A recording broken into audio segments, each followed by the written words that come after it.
Yeah. Good to have you with us on this Monday morning. I'm Joe Fryer. And I'm Savannah Sellers. Thanks for starting your week with us. We're going to begin this morning here in New York, where former President Donald Trump is headed back to court to resume his hush money criminal trial. It's unclear who the prosecution will call as its next witness. Whoever it is going to follow last week's emotional testimony from someone who was once a top aide for Trump, Hope Hicks. She testified for nearly 3 hours about the 2016 presidential campaign, including the firestorm around the release of the now infamous Access Hollywood tape. Trump is facing 34 felony counts. He's accused of falsifying business records to hide hush money payments to Stormy Daniels in 2016. He's denied any wrongdoing in this case. NBC News national correspondent Yasmin Masougian is outside the courtroom this morning with the latest, and NBC News legal analyst Danny Savalos joined us now to break it all down. Yasmin, let's start with you. What can we expect in the courtroom today? Any idea who's going to testify? Not really. You said it, Joe. We don't necessarily know who's going to be testifying today. We can take some educated guesses, though. So in the lead up, the last couple of weeks, the last 3 weeks or so, because this is the beginning of week 4, by the way, as a reminder, when we started this thing out, we expected the trial to last about 4 to 6 weeks. It looking like it's going to extend certainly beyond 4 weeks. Who knows how much longer it'll take. But again, it was the establishment more of a timeline between Keith Davidson, between Hope Hicks, Rona Graff as well, and David Pecker. Now we're getting into the nitty-gritty of what this case is all about, which is falsifying business records. The expectation is witnesses to take the stand will help build the case for falsifying business records for the prosecution. Remember, some outstanding witnesses that are going to be major witnesses in this case. Stormy Daniels, also known as Stephanie Clifford, who alleged to have had a one-night stand back in 2006 and was subsequently paid off $130,000 by Michael Cohen.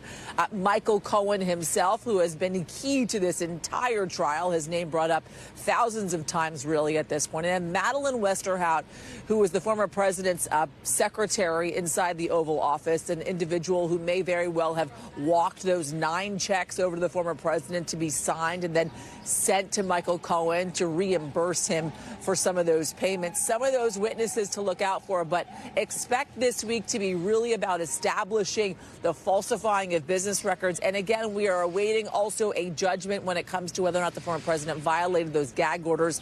4 potential violations. We have not gotten a decision on that. Expect that sometime this week, Joe. Danny, let's bring you in here. So as Yasmin just mentioned, haven't heard from Michael Cohen, haven't heard from Stormy Daniels, some of these big names. Do you think they're sort of saving them for last? What is the strategy here? When it comes to Stormy Daniels, I'm not 100% sure the prosecution even really needs Stormy Daniels at this point. I definitely don't think they need Karen McDougal. So if they call those 2 people, I think that tells us a lot about the prosecution, that they want a splashy witness, one that's a marquee name, and one that really will not paint Trump in a flattering light. But at the same time, I think Stormy Daniels represents a lot of risk for the prosecution as well. I don't know that she can be controlled that well in terms of asking her questions. She has definitely been out speaking, maybe not as much as Michael Cohen, but if they may call her, they may not. Michael Cohen obviously is the one most anticipated, but he may not be the star in the sense that the prosecution has worked very hard to get the evidence that they need to corroborate Michael Cohen's story from other witnesses, so that when he finally takes the stand, his checkered past may not be the damage to the prosecution that the defense hopes it is. All right, so looking back, Yasmin, we heard emotional testimony from former top Trump aide Hope Hicks on Friday. Just what was the major headline from her testimony? Yeah, just to follow up quickly, Joe, if I can, on what Danny just said also, we're finding out the star witness really for the prosecution is the documents, more so than anything else. That's what they want the jury really to rely on, the documents that kind of build and tell the story. So how do we get here, essentially, right? We ended Friday on Hope Hicks. That was a major, major testimony, an emotional moment from Hope Hicks as she broke down, recounting when the former president told her essentially to deny that he had a one-night stand with Stormy Daniels because he was concerned for Melania Trump, along with his family as well. At that moment, she broke down, was able to gather herself and then continue her testimony in cross-examination. She helped build that timeline, and she certainly helped build a case of intent, right? And I say that because She painted a picture of an individual, of a man, of the candidate for the next president of the United States, former President Donald Trump in 2016, desperate to win an election in the final weeks running up to November, and painting a picture of the release of the Access Hollywood tape, email exchanges happening back and forth as to how to respond to the Access Hollywood tape, then how to respond to these stories that were emerging about both Karen McDougal and Stormy Daniels. She was certainly an incredibly strong witness for the prosecution, a credible witness for the prosecution, but also, guys, I will say, a credible and strong witness for the defense as well, painting the former president as a family man, someone who was concerned for Melania Trump, his wife, concerned for his family, not wanting to embarrass his family, and wanting to win this election. Danny, let's come back to you now. What kind of impact do you think that could have on the jury, what they heard from Hope Hicks? Yeah, Yasmin gave a great summary of Hope Hicks' testimony, and I think it was important for the prosecution, but I don't think it was as devastating as I heard other folks take Hope Hicks' testimony. I think it was obviously good for the prosecution. They never would have called her if not, and it does tend to show that Trump may have been more concerned about the campaign than he was about, say, his family or Melania when these stories surfaced. But at the same time, there was stuff for the defense in Hope Hicks' testimony. I mean, she painted her employer as a generally good employer. We've seen that as a theme. She painted Michael Cohen as kind of this bumbling wannabe Mr. Fix-It who broke things and then had to fix them, and even painted him as rogue. And I want to point out that word rogue, I believe, will be a central theme of the defense. I expect you will hear that word again in their closing argument when they stand up to argue their case. All right, Danny and Yasmin, thank you both so much for kicking us off this hour. Well, yesterday marked the official 6-month countdown to the presidential election, and it's time to start talking running mates. So we're learning more about who's in the mix to potentially become former President Trump this fall. While that competition heats up, we're also hearing for the first time from the new Republican Party chairman in an exclusive interview. NBC News correspondent Dasha Burns has the latest. Former President Donald Trump appearing at the Formula One race in Miami. And with 6 months to go in the race for president, there's another race heating up to become his running mate. Possible Veep Stakes contenders converging this weekend at a donors conference in Mar-a-Lago. At least 7 contenders on the shortlist, according to Trump World sources. Senator Marco Rubio and Governor Doug Burgum seeing their stock rising, Governor Kristi Noem seeing hers falling, and Trump praising them and the other prospects in his speech on Saturday. Will you accept the election results of 2024? I look forward to President Trump being the 47th president. Kristen, you could ask him multiple times. Senator, just a yes or no answer. So the American people will make the decision. Newly installed Republican Party Chairman Michael Whatley addressing that issue and a so-called litmus test for RNC employees in his first network interview. The RNC has been accused of creating a sort of litmus test for employees or potential hires around denying the results of the 2024 election. Is there any truth to that? The only litmus test that I have is whether or not you support our Republican candidates. The RNC says it's recruiting 100,000 lawyers and volunteers to monitor voting and has filed more than 80 lawsuits as part of what they call their election integrity program. What do you say to critics who argue that these lawsuits are just sort of paving the way for former President Trump to claim the election was stolen in 2024 if President Biden wins? They're absolutely not. Look, we're trying to do through these lawsuits is get states to implement common sense election integrity programs that has nothing to do with voter suppression. Another priority for Whatley, uniting the party after a bitter primary and a push to oust House Speaker Mike Johnson. We need to make sure that all of the Republicans understand the gravity of this election cycle, and they do, and we need to make sure that we are on the same page as we're moving forward.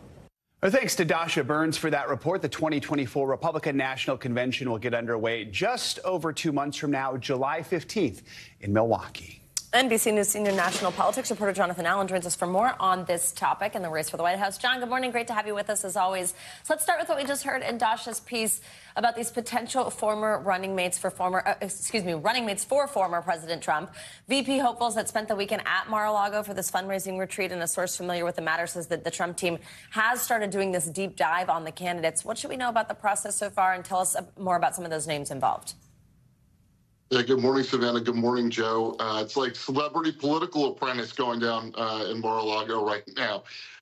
In terms of the process, it is not like other vice presidential processes in that Ultimately, Donald Trump's going to make a decision whether or not it's somebody on his list, whether it's somebody on his short list, whether it's somebody on nobody's list.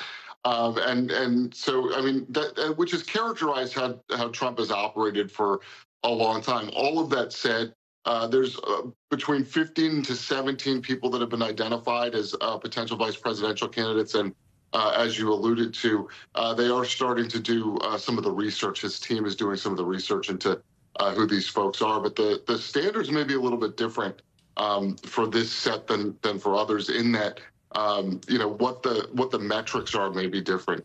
Yeah, I mean, different from maybe a conventional VP search, but also could it be different from when he selected then Indiana Governor Mike Pence in 2016? And also, do they feel a sense of urgency right now, or do they feel like they have some time? Absolutely could be different, probably will be different than how he selected Mike Pence back in 2016. Pence was a kind of last-minute call. There were others, including Chris Christie, the governor of New Jersey, that were sort of there at the end. Pence was somebody that Trump sat down with right at the end and became convinced that he would be the better vice presidential choice. Obviously, as we know, they were very close to each other during Trump's presidency, and then had a major split when Trump's supporters went to the Capitol and chanted "Hang Mike Pence" and looked for Mike Pence inside the Capitol. Since then, they have not, understandably reconciled. So yeah, we'll have to see exactly how he makes this decision, but I suspect he will be informed by the experience of Mike Pence. And John, now that we're a little bit into this process, how is this going for the former president that he's spending so much time here in New York in court for his hush money criminal trial versus on the campaign trail, even though we've seen him kind of use some of those moments as kind of campaign events? What's it looking like? Yeah, at some level, I think this may be overblown by the Trump campaign itself. If you were normally in this point in the process, having wrapped up effectively the delegates that you need for the nomination and not yet really into that stretch fund for the general election, you wouldn't see a presidential nominee doing a ton of events, a ton of sort of big, big attention events. But Donald Trump has a big attention event almost every day in New York in terms of the trial, so he's able to dominate news coverage that way. And then we've seen him traveling on the Wednesdays. Usually court's out on Wednesday. Travels on Wednesday. He's going to be doing fundraising. He's going to be doing political events in swing states. And he's going to be saying while he's there that he'd be doing more, if only not for being in New York. I'm not sure how true that actually is. It probably costs him one event a week rather than, every day that he's in New York. All right, John Allen, always great to have you. Thank you so much. Overnight, Israeli Defense Forces began dropping leaflets on eastern Rafah. They're warning tens of thousands of civilians in the southern part of the Gaza Strip to begin evacuating ahead of a possible invasion. This as ceasefire talks between Israel and Hamas are at a crossroads with the world watching. NBC News International correspondent Raf Sanchez is in Tel Aviv and joins us now. So, Raf, what's the latest on the ground there? Joe, good morning. Israeli forces dropping leaflets from aircraft, sending text messages, putting out messages on social media in Arabic, all with a stark warning to these residents in eastern Rafah. Get out.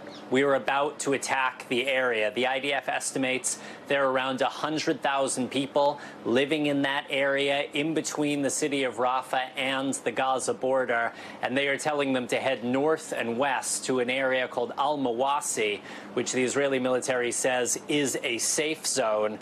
Now, this is part, it appears, of Israel's long-threatened operation in the city of Rafah to destroy the remaining Hamas battalions there, something Prime Minister Benjamin Netanyahu has threatened many, many times. It is worth noting, guys, at this point, Israeli forces do not appear to have crossed over into Gaza and appear to be heading into Rafah.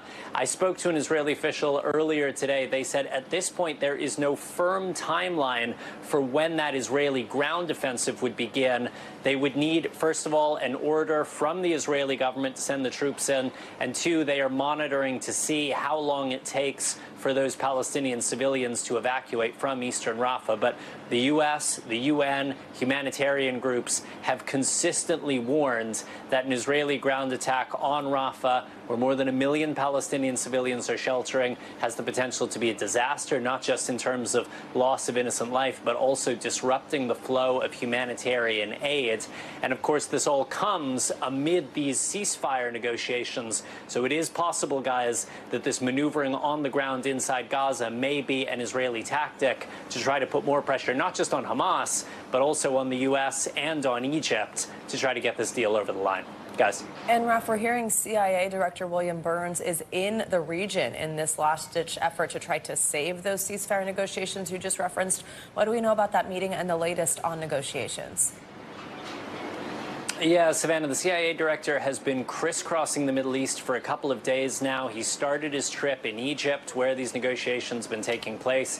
He flew to Qatar, and he is here in Israel today. We expect him to meet with Prime Minister Benjamin Netanyahu later on, and he is really trying to salvage these talks, which have not fully collapsed, according to an Israeli official, but are not in a good place. There did seem to be some progress towards the end of last week at these negotiations in Cairo, but the two sides now deadlocked on what has been a familiar problem. Hamas says any ceasefire deal has to lead to an end to the war. Israel is saying it will only agree to a temporary ceasefire and that it is determined to go into Rafah before or after a hostage deal. Now, there were major protests here in Tel Aviv over the weekend, families of the hostages telling Prime Minister Netanyahu, do what it takes to get a deal. But the CIA director, other mediators at this point, doing what they can to keep these talks from falling apart. Guys. Raf, quickly, I want to ask you about the so-called humanitarian zone. What can you tell us about what it's like in these areas that people are being evacuated to? Yeah, Joe, so this is an area called Al-Mawasi. It's on the Mediterranean coast of Gaza. It is largely a beachfront. The IDF has expanded the area somewhat, so there's some of the city of Han Yunis included also. Israel is saying that there is food, there is medicine, there is aid there, that it is somewhere people can go. I asked the Israeli military earlier, can you guarantee that you will not attack in that zone? They said that zone will be safer, but they reserve the right to strike if Hamas operates out of it. Guys. Okay, Raf, thank you so much. Well, college students across the country continue to clash with police throughout the weekend in pro-Palestinian demonstrations, and those are colliding with graduation season. NBC News correspondent Adrian Broaddus has the latest. Colleges nationwide grappling with ongoing demonstrations. Before sunrise at the University of Southern California, officers cleared this encampment. Protesters left willingly. No one was arrested. Free Palestine. The pro-Palestinian demonstrators calling for a ceasefire and for the school to divest from Israel. University officials say they called in police about 12 hours after warning the encampment was a violation of, quote, policies and the law, and that protesters could face arrest. And when the students were cleared by LAPD from the center of campus, they shut down this main street. And they also chanted, they do not care, they will be back. At the University of Virginia in Charlottesville, police clashed with demonstrators as they tried to take down an encampment. The school says at least 25 were arrested for trespassing. And it's not just schools. At the Art Institute of Chicago, 68 were arrested and charged with trespassing. Now, school administrators coast to coast trying to determine whether or not to change graduation plans. We will not rest. In Ann Arbor, nearly 75 protesters interrupted the beginning of commencement at the University of Michigan. Demonstrators chanting before being moved. They have the right to protest. A lot of these people, their senior year of high school, their graduation was during COVID, so they already had that ruined, and then now you got this going on. Some universities like USC have canceled their main graduation ceremony, while others have increased their security measures.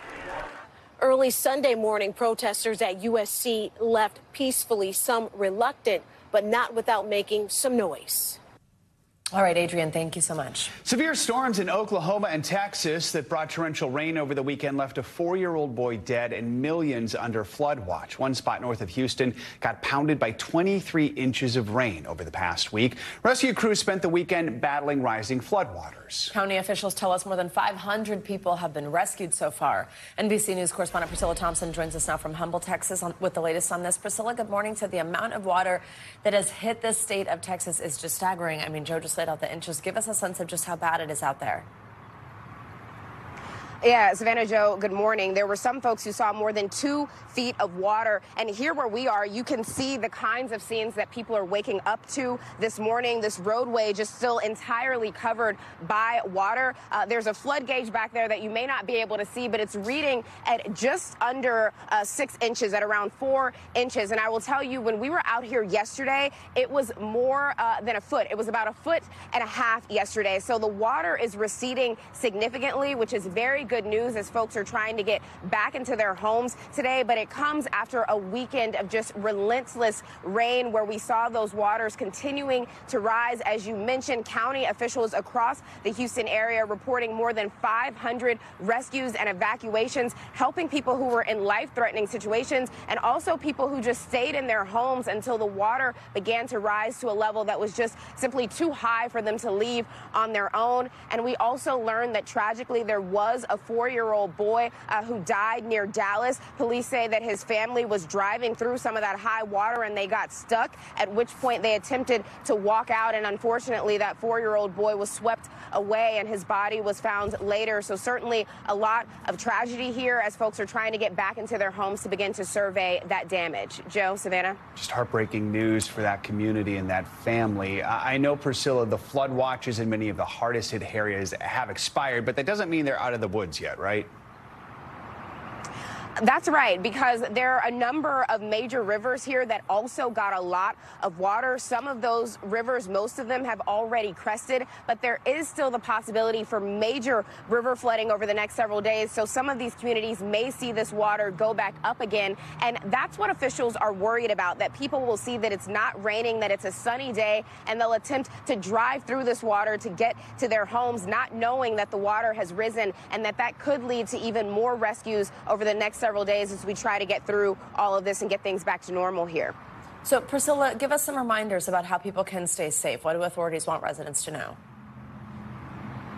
Yeah, the biggest thing is to heed the warnings. A lot of folks will get warnings to their smartphones. They'll be put out by local officials, and heed whatever that warning is. Right now, there's no evacuation order in place, so people can certainly be in their homes. But the big thing that we hear from officials is that if you see deep water, water that you can't see through, if you can't see that line in the road, turn around, don't drown. And that is the big concern here as we wait for this water to continue to go down. Joe, Savannah? All right, Priscilla Thompson, thank you so much. Well, more severe weather is expected in the upcoming days across the plains. Joining us now, meteorologist Michelle Grossman. She's tracking it all for us. Michelle, good morning. Good morning, guys. Yeah, it's going to be another tough couple of days, Monday, Tuesday, Wednesday, especially today. We're looking at the potential for another severe weather outbreak in the same spots that we saw last week. We're looking at the chance for long tracking tornadoes, winds over 80 miles per hour, and golf ball size hail, if not a little bit larger, up to softball size hail. So damaging hail as well. Back to the west, we are looking at cooler air working and also another powerful system moving onshore.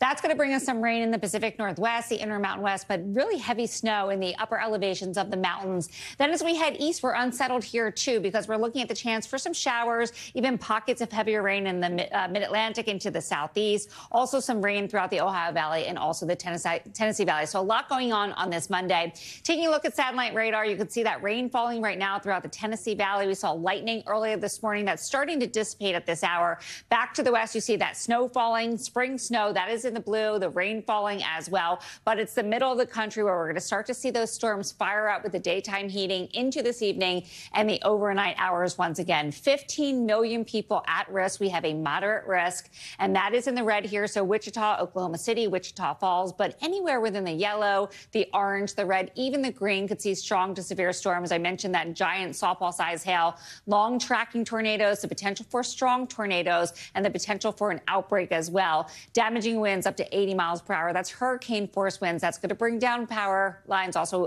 trees, creating power outages. With any of these storms, we are looking at heavy rain, so possibly hour rates of 2 to 3 inches per hour. We're looking at the blue there, the darker blue, Kansas City, Tulsa, Des Moines, where we could see some really heavy rain, and we have the potential for seeing some flash flooding. This is why. Look at all these colors on our rainfall forecast. Where you see those darker colors, the reds, especially the oranges as well, and the yellows, we are looking at the potential of over 3 inches. We're continuing to watch the Texas rivers, where we're seeing moderate to major flooding. All those little dots there indicate the gauges that we're registering the water levels, and we are looking at quite a few at moderate and major. So that's something we're going to watch over the next few days with that rain coming. And then, guys, this number grows to 21 million people on Tuesday, and then up to 40+ million on Wednesday. So this is going to be another weather-aware, tough couple of days in the world of weather. Another busy week ahead. Yeah. All right, Michelle, thank you so much. Appreciate it. Thanks for watching. Stay updated about breaking news and top stories on the NBC News app or follow us on social media.